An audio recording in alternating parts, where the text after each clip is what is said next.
Pittsburgh Steeler fans, what's going on? This is Jeff Hartman, editor of BehindTheSteelCurtain.com. And yes, this is the Homer and the Hater show, but it's not the actual Homer. The guy that's sitting next to me is the Homer who's being groomed by the real Homer.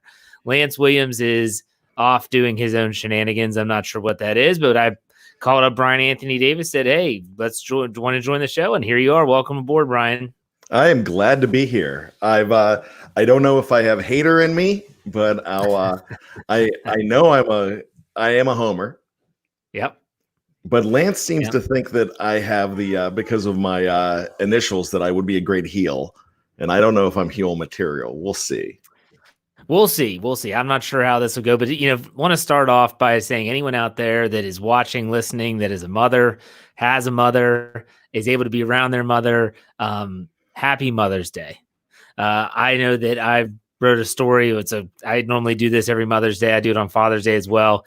And, I can be honest and say that, my own mother, who does watch these podcasts from time to time and has been known to hop into the live chat, which is hysterical when she does. But she tolerated a lot from me as a kid. She was not the driving force of me becoming a Steeler fan or anything. That was my old man. But my mom tolerated me as an adolescent youth spouting off Barry Foster's statistics from 1994, complaining that Neil O'Donnell was paid off in 1995 and all this stuff. Like, she would tolerate me just telling her all this stuff. I would talk about Andy Van Slyke's splits on the road and at home and why he doesn't wear batting gloves. And she would always say the same thing, Jeff, why don't you just focus on something that can actually be of value to you? It drove her nuts, but she tolerated it. She listened to my stories. But hey, now that I'm doing this, all those stats and all that stuff panned out. So I wanted to say happy Mother's Day to my own mother out there. She's watching or listening. And obviously to my wife, who has given me 5 children, and it's been a blessing, and she's awesome and she's amazing. It's the fact that on Mother's Day, I say, I got to go do a podcast. And she says, do what you got to do. Do what you got to do. She knows it won't take all day, but a super, super big happy Mother's Day to my wife as well. Bryan, I'm sure you have similar things to say for you and yours. Yeah, you know what? My mom is actually, she revised history because she actually tells my family that I was like an angel as a child, and that that I never got in trouble. And I was like, what? Mom, I could give you some exact dates where I pulled one over on you. she just refuses to believe it. So I'll take it. As far as I actually originally declined to do this show today, and my wife looked at me and said, go, do it. You won't be on long, just like Jeff's wife said. And my wife has given me 3 children, and I tell you what, I'm blessed because I never thought I'd have a family. And I started a family when I was 35. So without her, I don't know where I'd be. So happy Mother's Day to everybody out there. Absolutely. So happy Mother's Day. We hope you're enjoying the day. And we're going to talk about some Pittsburgh Steelers news and notes. Not really too much in terms of news. Bryan, something that you always keep track of. I want to get your thoughts on jersey numbers. The Steelers this week released jersey numbers, and you always do your predictions. I haven't gone back and cross-referenced. How close were you in terms of getting these, both for the free agent acquisitions and the draft class? How close were you to jersey numbers? I was, if I'm not mistaken, I had 3 of each. So I had 3 of 4 and 3 of 6. So as far as the free agent acquisitions, the only one I got wrong was Chris Wormley. I predicted that he would be number 95, and he got 73.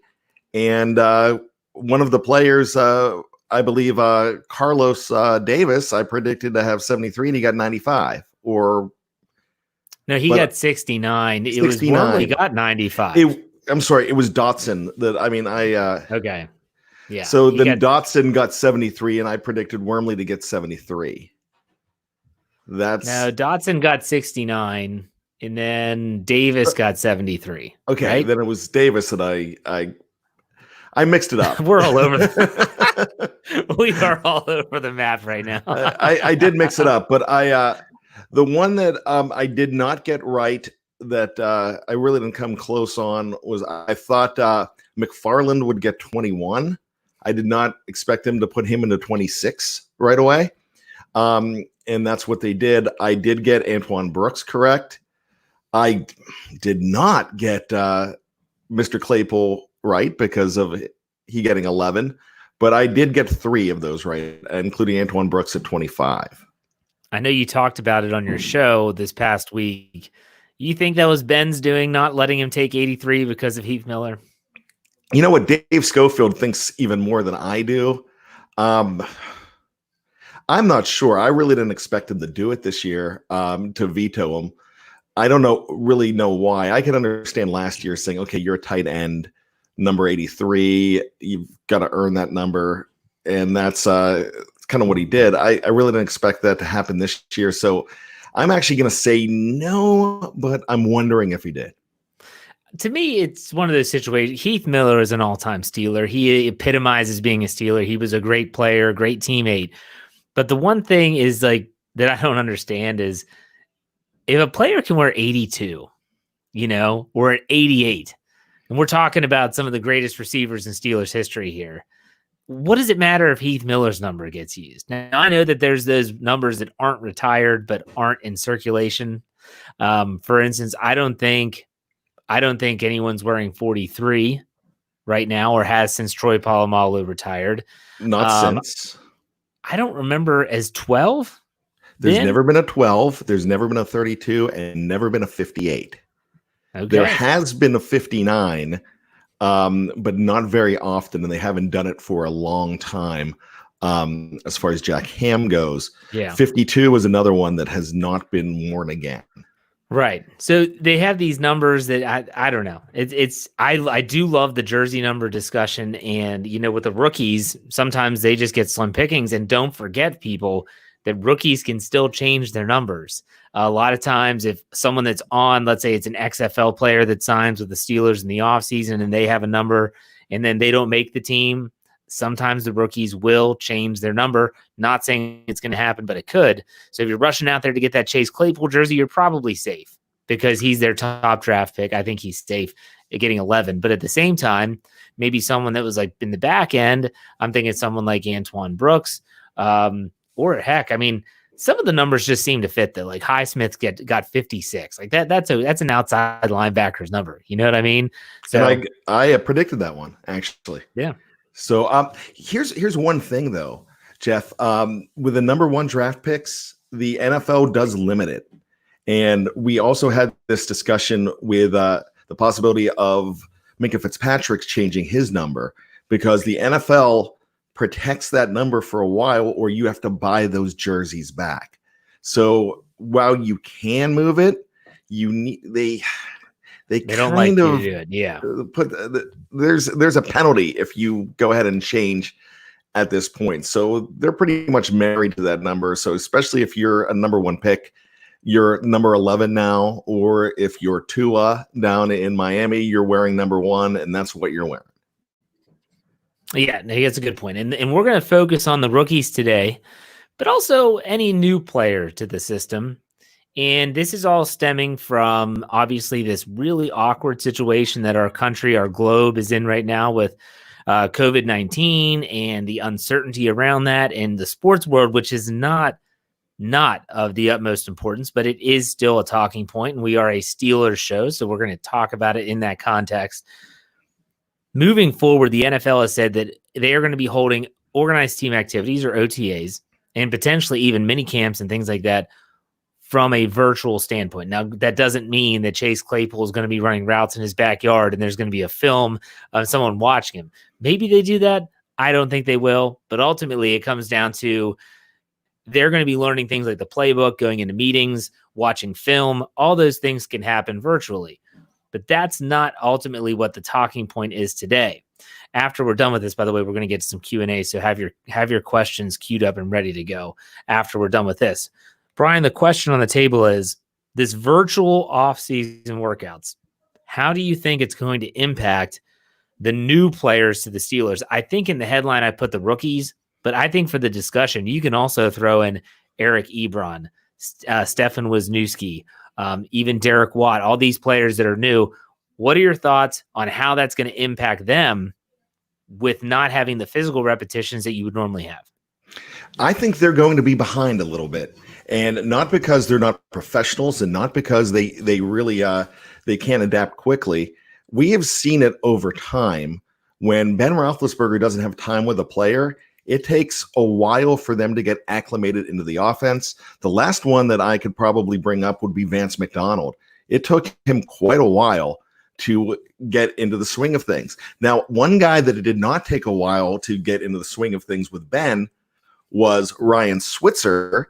And there's a big difference because he came in around week 2 of the preseason.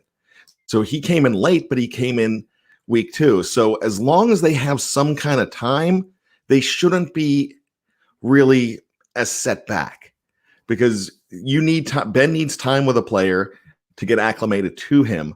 And you saw with Vance McDonald later in the season, they started to gel because they had plenty of time together. And I know anytime I bring up the name Ryan Switzer, I'm going to get a flood in the comments on how bad he is and how much he stinks, but he's with the team and he has a rapport with Ben Roethlisberger. And it's a lot about that rapport. And same thing with Derek Watt, but I'm sure these guys are doing a lot of homework and doing what they can. And so that's going to, at least time with the playbook will, when they finally get together, they'll probably accelerate it a lot quicker. So a little bit, it's going to set them back, but not as much as the rookies, because now you have rookies coming in who just haven't had time to get it together. And this is league wide. So when we talk about, and I've said this all along, the 6 teams that did not have number 1 draft picks this year, the Colts now have DeForest Buckner as their number 1 draft pick for 2020. Jalen Ramsey is the number 1 draft pick of the Rams for 2020. And it's the same thing in Pittsburgh. Minkah Fitzpatrick is their number 1 draft pick.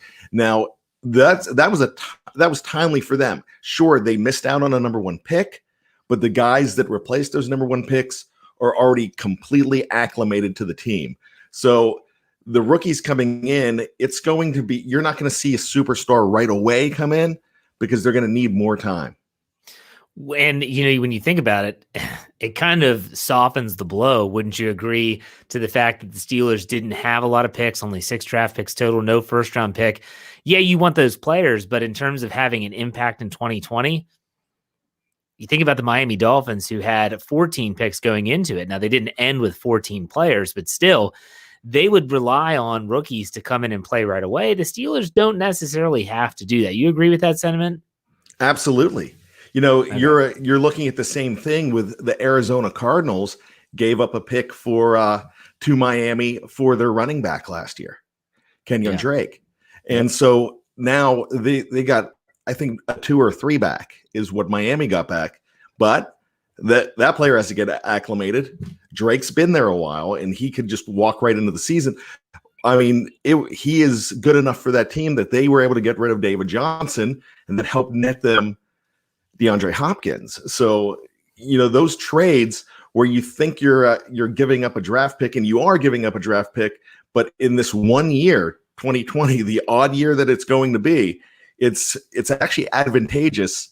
And they didn't know it going back then when they made those trades, but it's advantageous now when you're looking back with 2020 hindsight. Now, I think that when you ask, if someone were to ask me the question of how are rookies going to be impacted, I'm going to go out on a limb here and say that it depends on the position. Okay.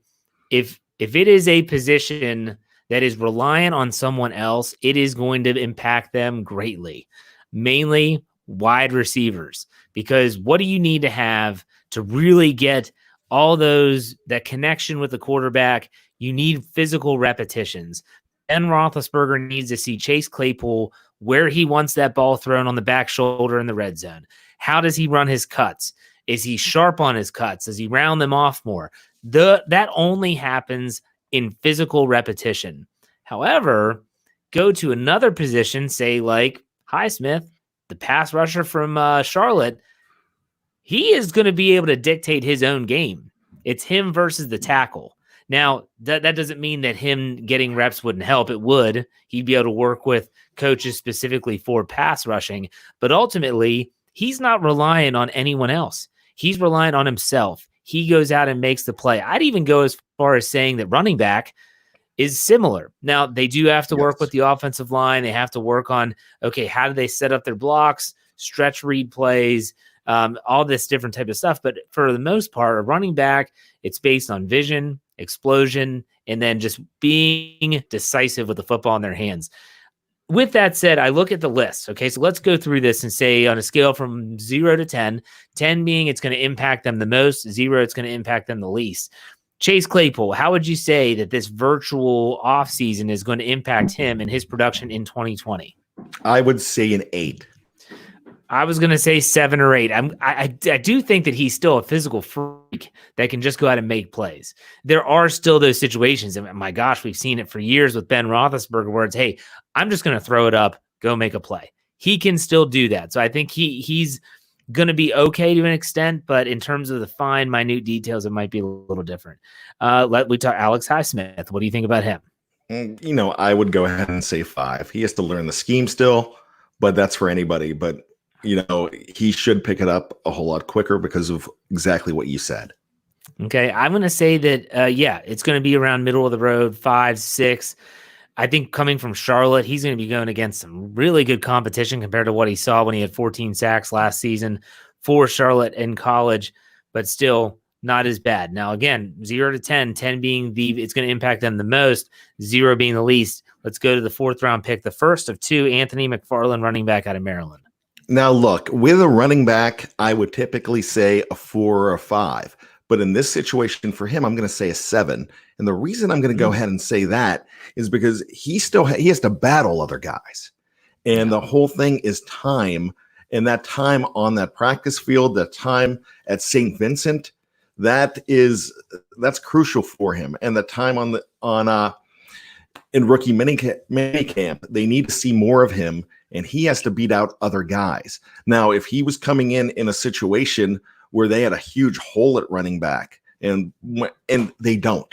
There's not a huge hole. There's guys filling that spot. You might not love what they have there, but they're not bringing in a guy to be an instant starter right away at a running back like a lot of people think they do. But that's not the truth in reality. That's not what the Steelers think. This guy is a depth piece, and it was said on the line earlier that this was a depth draft. And so he's coming in and he's competing for more reps, and he can't do that on a computer screen. You're right. 100% agree.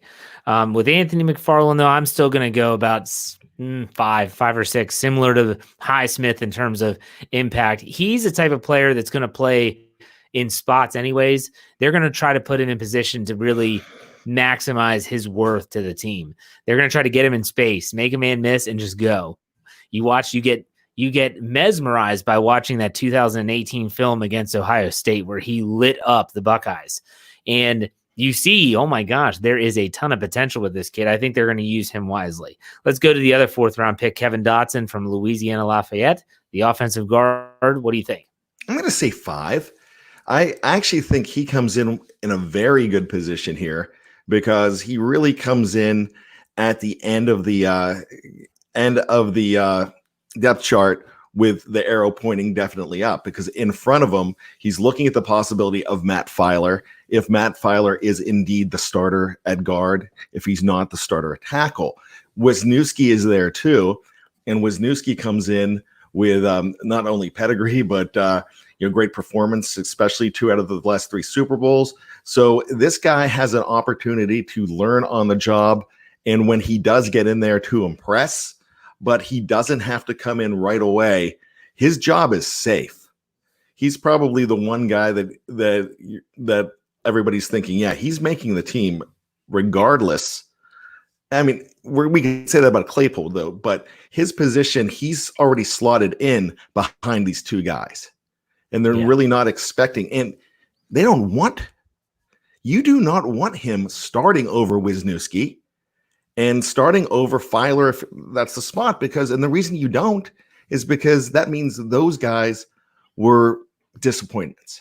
Yeah. No, I agree. I think it's going to, I'm going to say a 4 for Dotson. He's a road grader. I don't think he needs much help in run blocking. It's pass blocking that he needs some improvement on. But I think that this is going to come down to his own preparedness.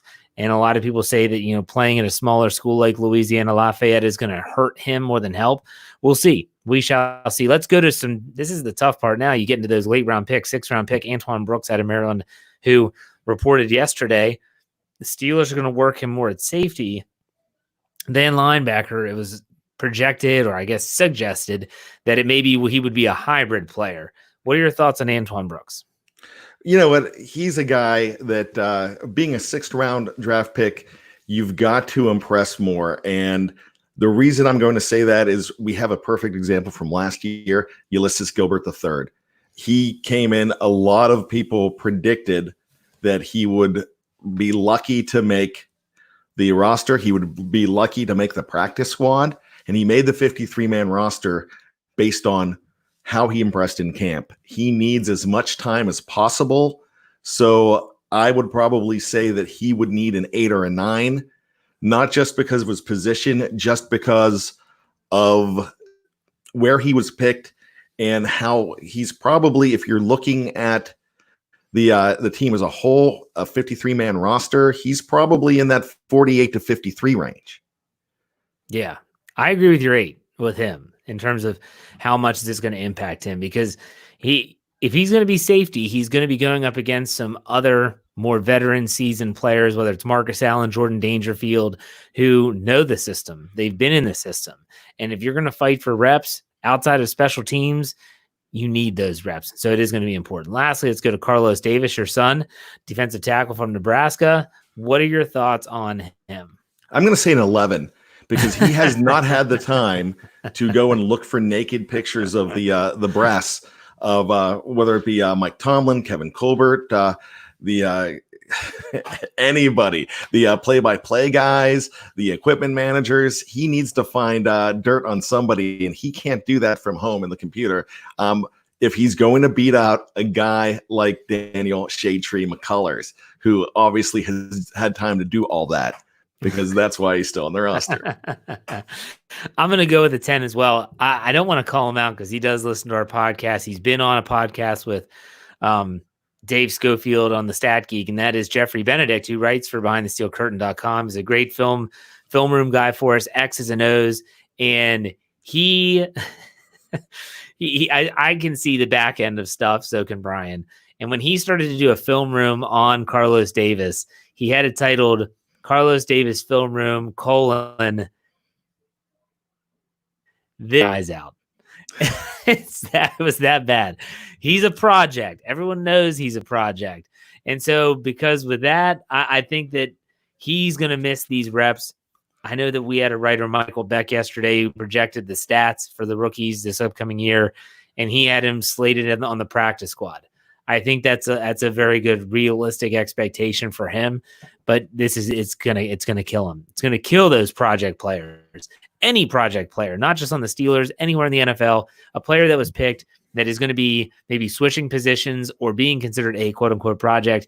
This is going to kill them. I mean, it is one of those situations where not getting those physical reps is going to be killer. I do want to mention, though, again, I said this on our show on Thursday. I think I did. Maybe it was Wednesday with Lance on the Standard as a Standard.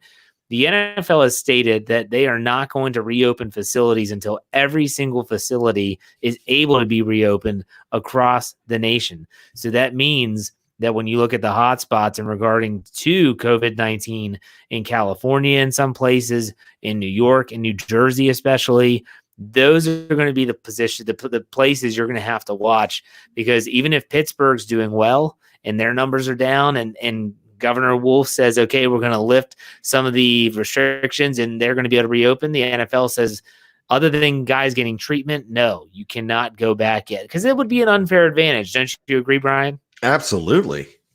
You can't have one team, getting in there earlier than another. And the only time they really do that, where you can go in a little bit earlier, is if you have the Hall of Fame game, but you have to, because you have to prepare a little bit earlier.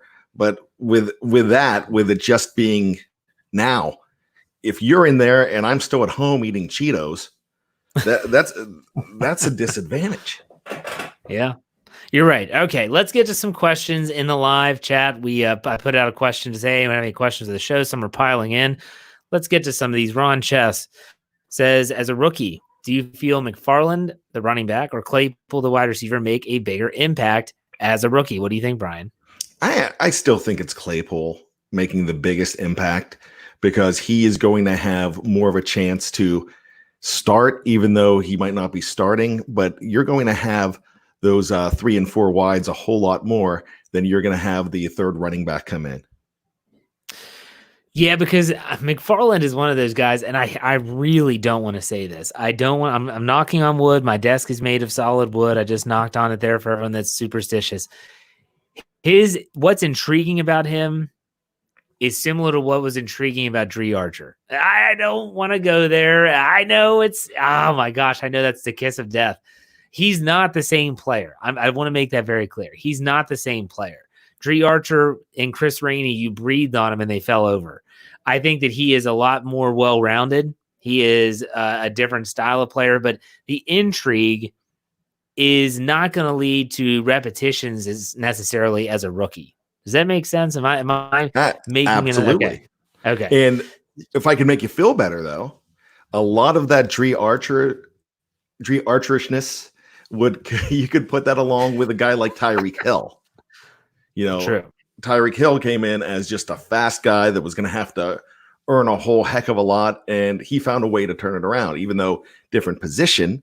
But yeah, he actually opened up being a wide receiver from just special teams. So, that's it's not the kiss of death, but I can see where it could be concerned. It's cringeworthy. Because you're like, oh, Dree Archer, did you really have to go there? Okay. This is a question that maybe you can answer. I know I certainly don't know enough about these players, but the question is, which of the XFL players that we picked up do you think will have the biggest impact on the team next year? I guess we're suggesting that one of them or more is going to make the team. How familiar are you with these players, Brian? There's two that, and one I cannot remember his name. It's the wide receiver I like a lot. And I can't put his name together. I mean, I look at it and I just don't have it. The other one is Kayvon Walker, the defensive lineman, has an opportunity to possibly make this team. Remember, they love guys out of Maryland. Yeah. He was the sack leader. Yeah. So, and he was the sack leader in the XFL. He's another player out of Maryland. Obviously, they're scouting well, and Mike Tomlin has a lot of reason to go to games. One big reason to go to games with Dino being there. So he's going to see a lot of these guys.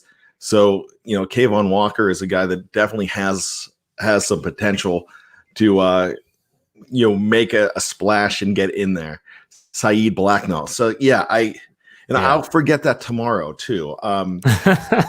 It's just I just have to remember that name too. But I'm excited to see what I have him penciled in.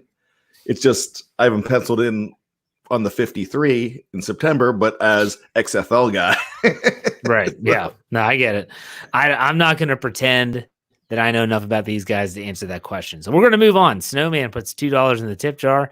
Says, is Ryan Shazier's playing career over? Now, before Brian answers this, I want to preface this with that the Steelers had a decision to make with Mr. Shazier prior to the season. He was placed on the reserve/retired list, meaning that the Steelers hold his rights in case he is able to play, but he is not on the team's payroll that impacts the salary cap.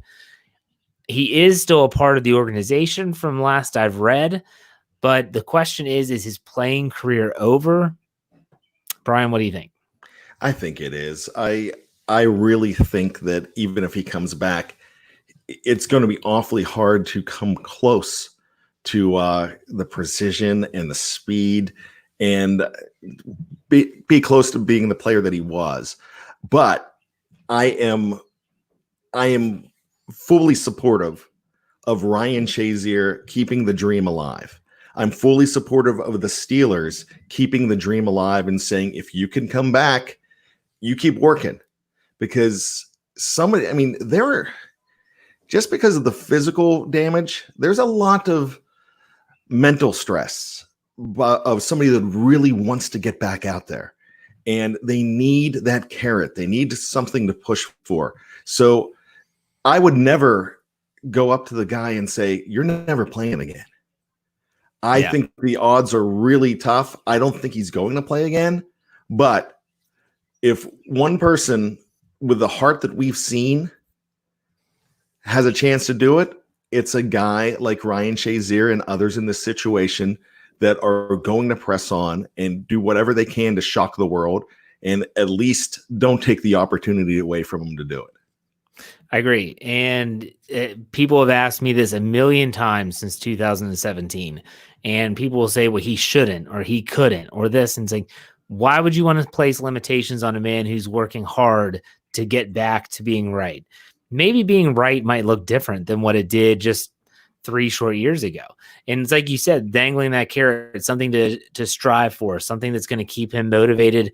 If that's playing again, then let him strive to play again. And maybe he never does play again, but it's not my job. It's not my expertise. I don't know they have no inside information. If Ryan Shazier wants to play again and he's physically able, that's his life. That's his decision. He has a family and he would weigh that into the equation, but it's not my decision, period. I mean, I'm rooting for him in whatever he does. I bought a Shea Leave shirt from the 412 clothing company when he got hurt. I wear it proudly all the time. People ask me what it means because here in Maryland, they don't understand the Shea Leave is a part of Ryan Shazier. And you know what? Whatever that young man decides to do in life, I think he's going to be successful. He's already proven that he's beaten the odds. No one told him he'd be able to walk again, and he's walking still with a little bit of a hitch in his gait. But ultimately, he's proven that he has beaten the odds already. So who am I to say he can't continue to do that throughout his rehabilitation? So let's keep that in mind. All right. Donald Nolan says, do you think Claypool will push out one of the 3 receivers ahead of him, Juju, Deontay, or James Washington? Possibly. Because you know what? If you look back at 2019, Deontay Johnson was expected to be the 3rd or 4th guy coming in. And towards the end of the 2019 season, a lot of people felt like he was your number 1 or 2 guy. And at the end, he was probably playing like a number 1 guy because Juju was injured. So, I would probably think that Claypool is going to come in as a number 4 guy. He might push one of those guys out. But if I'm a guy like James Washington, if I'm a guy like Deontay Johnson, even Juju, I'm going to say not so fast. I mean, I'm going to do whatever I can and work as hard as I can to not let them push me out. These guys are going to get 4 equal opportunities to be that number 1 guy, each and every one of them. The rapport with Ben Roethlisberger is going to mean a lot. Deontay Johnson doesn't have a huge rapport with Ben Roethlisberger either. James Washington might have a little bit more. But a lot of people don't realize that James Washington was the leading receiver of this team in 2019 by a few yards. Maybe 30, 40 yards over Deontay Johnson. So, they all have an opportunity to play. I think you have a pretty strong foursome there. Yeah, I don't think he's going to, and that was another person that wrote an article for our website that said that he's not going to be pushing anyone off the roster. Probably not even Ryan Switzer, as crazy as that is, because Ryan Switzer has become a whipping boy for the Steelers fan base and they want him gone. Okay, but if there's someone good enough to replace him, then yeah, he should be gone. But right now, Claypool's just going to fit in where he fits in. I don't think he's going to be pushing anyone off the roster. Will he push them to be better? That's a possibility. I'm all for that, but we'll see. Here's a good question here from Chris Grant. He says, would you rather, here's the scenarios. Ben Roethlisberger plays 3 more years and the Steelers get to 1 Super Bowl. Does not, he says, may or may not win. Or the Steelers win the Super Bowl this year and then Ben, Pouncey, Colbert, and Tomlin all walk away on top with their 7th Super Bowl. What would you choose there, Brian, out of those 2? 2. Number 2. Take the ring, right? You get the ring. Because here's the thing. The end is drawing near for a lot of those guys. They don't have their ring. Well, Tomlin has his ring. But those other guys don't have their rings. They get their ring. They go off on heroes. go off as heroes, and it's a lot easier to accept them retiring and starting over at that point. And, the Steelers don't really even have to start over. They can just move ahead and with other people elevated and not having to look over their shoulders on when they're going to get an opportunity. I've learned as I gotten older that you never take a Super Bowl victory for granted. We'll put it that way. And the Steeler fans that lived through the 70s and then had the drought and didn't even get back until 95 and Super Bowl 30. And then there was almost another mini drought until 2005. You never take it for granted. So if they were to win it this year and then they all step down, yes, that's awesome. And the Steelers are a world-class organization. They'll rebuild. It might take a few years, but I would never turn down a Super Bowl win because there's no guarantee, just like Super Bowl 45, no guarantee you're going to win it. Getting there is not enough, as we found. And, I think about the 49ers fan base. In the last two Super Bowls they've been to, they've lost to the Ravens, and obviously last year they lost. So it's going to be really, really interesting. But if I were to take one of those two scenarios, I will take number 2 as well because. And Jeff, I'm sorry. Go ahead. Go ahead. No, you're fine. And I'm not even 99.1 on that. I'm 100% on that. Yeah. There is I would not take with those two. I'm taking any day of the week and twice on Sundays, that option number 2 and taking that ring. I think sometimes this is a debate for Steeler fans that have had 6 Super Bowl wins already. Talk to a Buffalo Bills fan. They would sell their soul to just get a Super Bowl win. The Chiefs last year, they hadn't had a Super Bowl win in a long time. The Philadelphia Eagles prior to them. A lot of times Steeler fans, they take for granted all the success that the team has had throughout the not since 1933, but at least since the 70s. So keep that in. But if they're Pirates fans too, then they know that that going on 41 years now, they know that drought. Why'd you have to do that? Why do you have to bring up the Pirates? I mean, seriously, I was in a good mood. It's been a good day so far. Wrapping up the show. It's just to see how we can relate. That's it. But there's still hope. If Kansas City can do it after 50 years and the Eagles could do it after forever, the Pirates could too. I'm sorry. Is there hope? I mean, you talk about the 2015 team that what did they won 100 games or close to 100 games? 98. Yeah. No. Not the Pirates? Yeah, the Pirates won 98 that year. Oh, 98. I think you meant 1990. I was like, that's not 98. They sucked at 98. 98. Yeah, I mean, they had their chance that year, and by all means, they have to spend the money, and we'll see. See, you soured my mood. There you went. Soured my mood. It was just I'm getting color to it, Jeff. Yeah. And Donald Nolan brings up that the 79 Pirates won in the Steelers in 79-1. And that was when they were dubbed the City of Champions, which they were able to do again in 2009 when the Stanley Cup came to Pittsburgh with the Penguins and Sidney Crosby being the youngest captain to ever win it all. And that was Super Bowl 43 when the Steelers had won that game against the Arizona Cardinals. So there you go. Ezra says, unless Willie Stargell is in the on deck circle, the Pirates will never see another World Series. Sorry, Ezra, I'm not going to disagree with you. Roberto Clemente is not going to walk through a door. The next Roberto Clemente.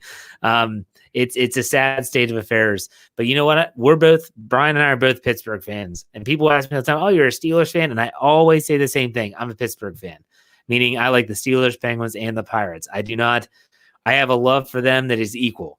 I just talk about the Steelers. I write about the Steelers. I love all the teams. I follow all the teams. And so it's just being Pittsburgh fan is we can't complain, Brian. We cannot complain, man. Jeff, you know what I miss for the first time in like 3 or 4 years? On that last day in March or first day in April, the first day of the season, I didn't get the text saying, "Hey, what's the password for the Steelers this year?" Or for the Pirates. The Pirates this year. What's the password so we can watch the games? And then I know, I'm like, all right, I'll sign up. And then on May 1st, I'm like, why'd I pay for this? Oh my gosh. But yeah, I mean, if you're a Pittsburgh fan, like for instance, I talk about my father. My dad has seen 2 World Series championships. He's seen 6 Super Bowls and he's seen 5 Stanley Cup championships. That is outside of Boston and the teams up there. My goodness, we have it good. We really do. And we might be in a little bit of a drought right now with the Steelers. That can all change. We'll see. And we did our predictions, by the way. That we had some issues with the audio. I couldn't take that over to audio platform, that show, but it's on YouTube.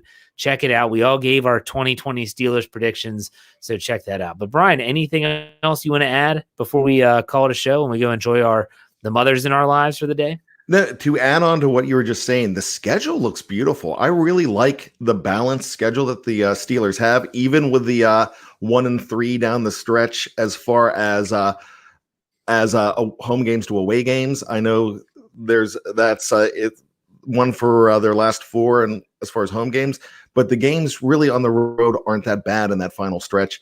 I really think this is an advantageous schedule for the Steelers. I really love the fact that hey, if our kids are in Zoom meetings, I'm doing scout Zoom meetings. I'm doing work Skype. In fact, my work, we did a Cinco de Mayo party the other day. We had a Cinco de Mayo Zoom, and it was just one of those things that if we can do all that, then I'm sure that these rookies and these new guys coming in can do this over Zoom or Skype or however they do this. And whoever wants to take the most advantage of it, it's advantageous to it. Whoever takes it the most seriously is really going to benefit coming in. So I'm really excited for the Steeler team. I know it's May and we're not looking at minicamp coming right around the corner, but they're doing some kind. So I love it. Just bring it on. Yeah. And Ryan O'Toole asked, when are we going to talk about the schedule? We did the whole schedule show. It was myself, Brian, Dave Schofield, and Lance Williams. That was on Thursday. You can go back and check that out. We gave individual game predictions. We talked about little nuances about the schedule that are unique, like only 4 primetime games, et cetera. So go and check that out. But I'll tell you what, it's been a good show. Didn't want it to run long. It's Mother's Day. We want to go out and celebrate all the mothers in our lives. We recommend you do the same if you are able to. Brian, thank you for jumping on short notice. We appreciate it. No problem. Glad to be here. He'll be back again tomorrow, Monday, for a Steelers Q&A, and we'll be off for the regular week. So, as Lance Williams always says, tune in, tell a friend, and subscribe. We'll see you next week for another episode of the Homer and the Hater Show. Take it easy, everyone.